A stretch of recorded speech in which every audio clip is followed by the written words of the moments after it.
오늘은 2022년 11월 10일 목요일. 지금 시각은 저녁 5시 조금 넘은 현지 시각이고요. 여기는 인도 차이나 반도의 남단 베트남 유명한 해양 휴양지 다낭의 미케 해변, 그 중에서도 미안 해변입니다.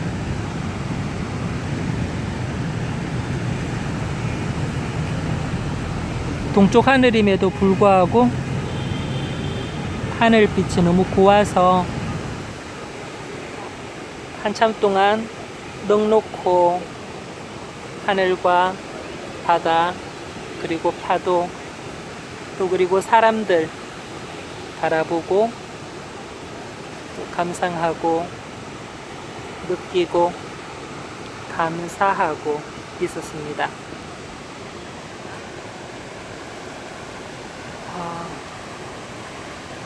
해가 금방 져요. 사실 여기가 베트남 동해이기 때문에 해는 반대쪽 뒤편으로 지고 있습니다만은 신기하게도 이쪽 방향으로 붉은 빛이 이렇게 반사되어서 묘하고 신비로운 느낌을 자아냅니다. 하늘에 구름에 붉은 빛이 감도면서 말이죠. 저녁 시간인데 사람들이 많습니다. 저기 너머에는 낮부터 계속 바다에 몸을 담그고 해수욕 하는 사람들이 저녁답에도 계속 해수욕 하고 있고요. 해변에서 배구를 하는 비치 발리볼 하는 베트남 현지인들, 청년들도 있고요. 또 카약, 카누, 서핑보드 타는 백인들, 현지인들 제법 많이 보입니다. 파도 속 여기저기에서 숨어 있는데 눈 크게 뜨고 잘 보면은 정말 멋지게 파도를 타고 있는 서퍼들을 볼 수 있어요. 저녁 시간인데도 좋은 분위기에서 사람들 해가 이제 뉘어지니까 현지인들 많이 나와서 산책하고 또 해변에 앉아서 바다 보고 그렇습니다.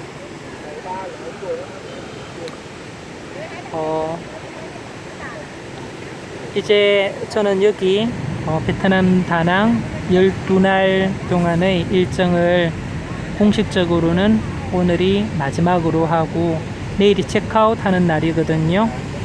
마음씨 좋은 주인 아주머니 허락으로 오후 2시까지 체크아웃 시간을 미루었어요. 그리고 심지어 또 별로 중요하지 않은 큰 가방은 제 아파트나 또 옆에 주인 아주머니 누이가 운영하는 호텔의 리셉션에 맡겨두고 저녁까지 있을 수 있는 그런 배려들도 얻었습니다. 사실 귀국 항공편은 내일 밤이 아니라 그 다음 토요일 새벽이거든요. 밤을 이제 가서 12시를 다낭공항에서 넘겨야 되는 거죠. 그러고 나서 새벽까지 있다가 다낭에서 비행기 타고 5시간 거슬러 2시간 접고 아침 9시쯤에 새벽 3시에 타요. 아침 9시에 부산 김해공항에 도착한답니다. 네, 그때까지 긴 불편한 여정이 내일 오후부터 기다리고 있어요. 그래도 체크아웃 시간을 최대한 늦추어서 감사하죠. 그때까지 숙소에서 편안하게 좀 쉬고 정리하고 뭐 그럴 수 있으니까요. 또 저녁도 여기 로컬에서 먹고 든든하게 채우고 또 좀 간식거리도 도시락도 준비해서 공항으로 이동할까 합니다. 공식적으로는 이렇게 여유를 부리고 산책하고 바다멍 할 수 있는 시간이 마지막인지라 좀 남다른 마음가짐으로 해변으로 나왔습니다. 맥주 한 캔 하고요. 알딸딸한 기분으로 해변을 좀 걷다가 앉았어요.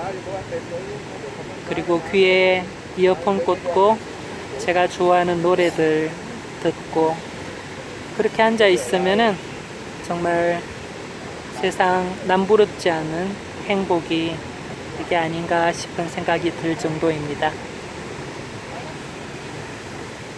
이제 이렇게 있다가 돌아가면은 한동안은 베트남 올 일이 없지 않을까 하는 생각도 들어서 못내 아쉽기도 합니다. 요즘 시간이 많이 나다 보니까 오늘도 이제 뭐 이제껏 이것저것 꼭 해야 될 것들, 바쁜 여정들, 팍팍한 일정들 바이크 빌려 있는 동안에 다 하고 나니까 마지막 하기 전에는 조금 여유가 나요. 그래서 숙소에 있으면서 뭐 뉴스도 보고 이때까지 못 올렸던 지난번 그 내일로 가을 단풍 여행 국내에서 했던 그 영상들도 유튜브에 올리고 등등 했어요. 숙소에 제가 여기 머무는 아파트에 인터넷이 너무 빨라. 용량도 너무 크고 정말 아주 감탄할 정도예요. 한국에 있는 동안에 웬만한 대학교 인터넷보다도 훨씬 빠르고 강한 거예요. 그래서 아이러니하다 생각이 들 정도입니다. 덕분에 여기서 제법 영상들도 업로드도 쉽게 편하게 많이 하고 그렇게 하긴 했습니다. 더불어서 뭐 맥주 마시고 또 맛있는 반미 먹고 하면서 뉴스도 듣고 하는데 요즘 우리 사회에서 들리는 여러 이러저러한 사건 사고들, 참사들, 사회의 많은 현상들, 또 위기 상황에 처해 있는 그런 사회 구조와 경제 이런 문제들을 보면서 착잡하고 또 많이 답답한 그런 마음을 금할 수가 없습니다. 특히나 최근 들어서 지난주에 있었던 할로윈 이태원 참사 관련해서 참 미안하고 또 아프고 슬픈 그런 감정, 그런 마음을 진짜 감당할 수가 없을 정도라고 할까요? 공감을 하게 됩니다. 우리 사회에 진정성 있는 일원으로 여전히 계속 살아가기를 원하는 한 사람으로 말이죠. 어느 언론기관에서 다큐멘터리 비슷하게 이번 사회 현상, 이번 이태원 참사 참사를 갖다가 분석하면서 MZ세대의 어떤 특별한 상황과 같이 맞물려서 한마디로 요약하는 걸 들었는데 되게 와닿았어요. 되게 가슴 깊게 공감이 되고 와닿았습니다. 어떻게 분석을 했느냐 하면은 우리 MZ세대, 특히 Z세대가 그게 해당이 될 것 같은데요. 세월호 참사를 겪으면서 중고등학교 시절 수학여행도 못 가고 또 대학에 들어와서는 코로나 사태를 겪으면서 그 흔한 MT 한번 못 가고 그렇게 눌리고 치이고 본의 아니게 사회적인 현상들 때문에 사건 사고 때문에 또 이런 부족한 그런 체제나 제도 때문에 많이 힘들어왔던 우리 세대들이 어떻게 이제 조금 풀리나 싶은 코로나가 끝이 나고 조금 개방되는 시점인가 싶은 시점에 이번 이 참사를 겪으면서 정말 사회 집단적인 트라우마가 생기지 않았나 아픔이 더 깊게 파고 들어가고 각인되지 않았나 하는 그런 분석이었어요. 정말 공감이 되고 마음이 아팠습니다. 더불어서 최근에 일어난 이런 단편적인 그런 이슈들 말고도 좀 더 중장기적으로 저는 개인적으로 더 많은 그런 미안함과 부채의식을 느낍니다. 저 개인적으로 그렇긴 합니다만은, 근데 아마 제 얘기를 들어보시면은 공감되거나 좀 더 보편적인 이야기로 받아들일 만한 그런 여지가 있지 않을까 생각이 들기도 해서 제 생각을 기록에 한번 남겨보는 거예요. 우리가 요 근래 들어서 물론 경제적인 차원, 경제적인 영역이긴 합니다만은 또 기술 영역이기도 하고요. 전 지구적인 차원에서 소위 얘기해서 지속 가능 개발, Sustainable Development라는 그런 개념이 굉장히 중요한 이슈로 자리 잡고, 또 사회에서 국가적으로 전 지구적인 차원에서 외교적으로 강력한 힘을 발휘하고 있는 것을 우리가 보고 듣고 합니다. 그러니까 우리 지구를 지금 살고 있는 현생 인류가 우리 그 다음 세대들을 위해서 이 지구를 보존하고 또 계속해서 이후 세대들이 또 이후의 생명체들이 이 지구상에서, 지구 생태계에서 살아갈 수 있도록 고려하고 배려하는 그러한 조치들, 그런 여지들, 그런 것들을 남겨주고 난개발하지 않고 착취하지 않고, 이런 환경에 대한 사실 이제 감도고 감각이잖아요. 환경에 대해서 생태학적인 접근이죠. 그런데 저는 개인적으로 그런 자원에 대한, 또 환경에 대한, 지구적인 물리적인 이 세계에 대한 것이, 세계에 대한 그런 지속 가능 개발에 대한 정신과 또 마인드셋이 단순히 그게 머무는 것이 아니라 우리 경제의 무형적인 영역인 자본이나 금융의 영역에도 동일하게 적용이 된다고 생각을 해요. 이 금융과 자본이라는 것도 어느 한쪽이 약탈적으로 착취하고 먼저 앞당겨서 그냥 다 소진해버리면은 그 다음 세대가 쓸 게 없는 거예요. 대표적으로 인플레이션을 한번 생각해보면 그렇잖아요. 지금 당장은 자산 가격을 올리고 기존에 있는 기성세대들이 그 결과물을 마음껏 편하게 또 과하게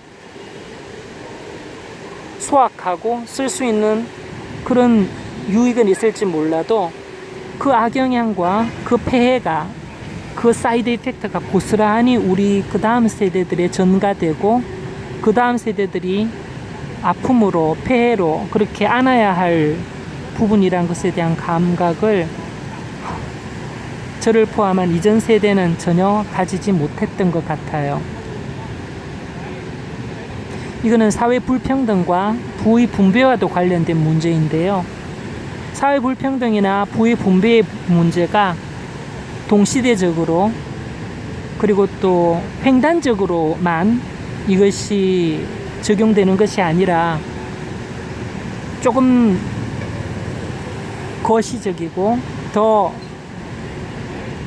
큰 시야에서는요, 이것이 횡단적이고 또 종단적인, 횡단적이지 않고 종단적이면서 동시대적이 아닌 시간을 두고 이것이 영향을 미치는, 다시 말해서 이전 세대가 앞서 마치 현 인류가 자원을 다 착취하고 다 써버리고 나면 그 다음 인류가 쓸 것도 없고 또 그 단시간 내에 소모된 그 여러 부산물들로 지구의 어떤 환경이 파괴되고 또 회복할 만한 여지를 못 가지는 것과 마찬가지로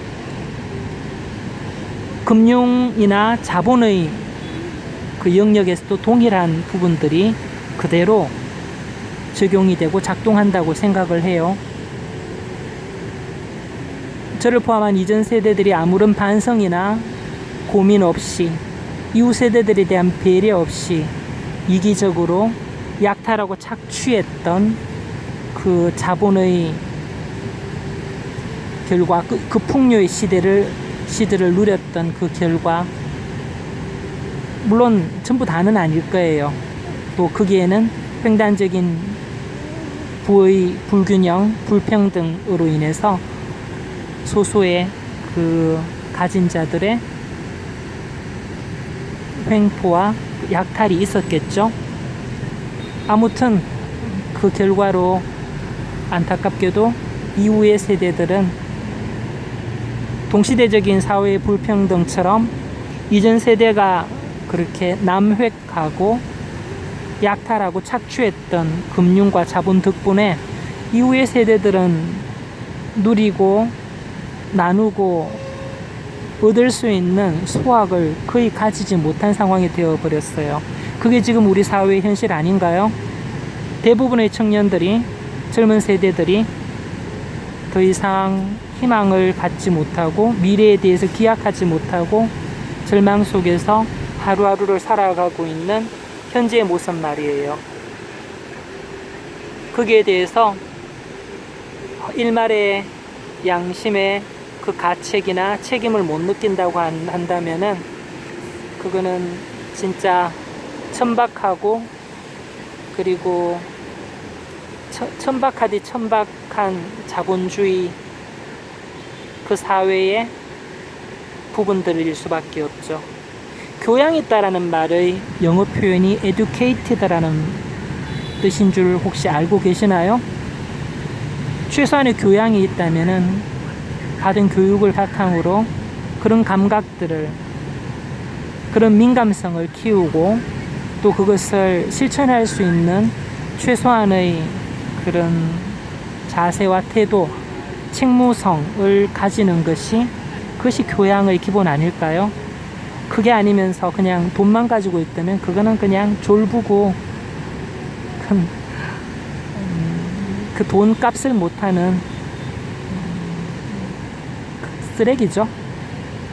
근데 그런, 안타깝게도 그런 쓰레기들이 우리 사회의 많은 소위 지도층을, 또 상부 구조를 장악하고 좌지우지하고 있다는 것이 우리 사회의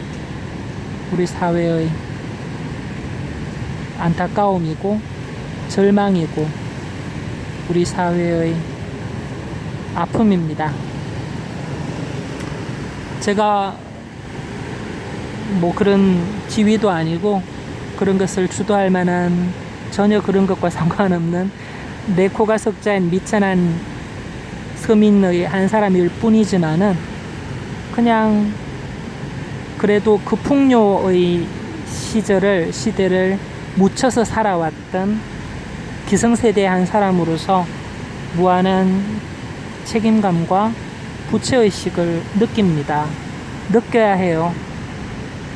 그 못 느끼면은 교양 있는 사람 아니죠.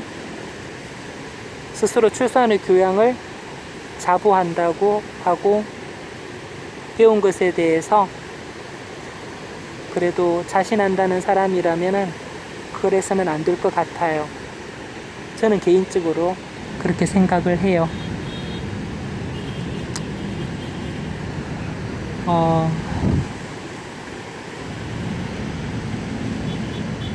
뭐 젊은 세대들이나 마찬가지로 미래에 대한 기약이 없고 대책이 없기는 뭐 저도 크게 남다르진 않습니다만은, 그래서 하루하루 카르페 디엠 하고 현재에 최선을 다하고, 그리고 여기서 만족을 얻고 행복을 얻으면서 살아가는 그런 주의이긴 합니다만은, 아무튼 한편으로는 짠하니 마음이 아프고 좀 더 다른 선택지가 있었고 우리 사회의 집단 지성이 조금 더 일찍부터 제대로 작동을 하여서 그렇게 미래 세대를 위한 그런 고상한 실천들을 미리미리 앞당겨서 했으면 어땠을까 하는 그런 아쉬움이 남습니다. 그런 생각들을 많이 하게 되고요.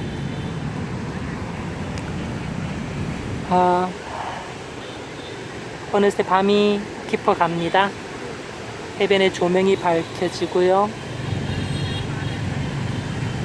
하늘에 남아있던 반대편 가시광선의 스펙트럼이 점점 더 옅어지고 넓게 퍼지면서 어두워집니다.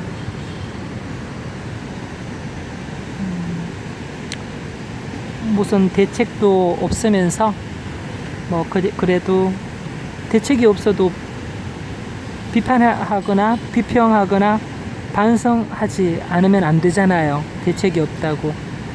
계속 고민해야죠. 생각하고. 그게 살아있음에 대한 최소한의 증거일 텐데 계속 고민해야죠. 진실과 진심을 놓치지 않고 포기하지 않기 위해서요.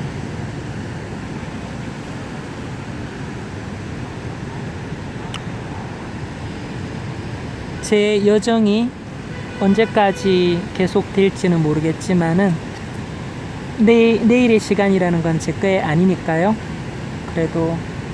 그래도 최선을 다해서 하루 또 하루 열심히 살아가 보고 또 여행도 계속하고 하렵니다.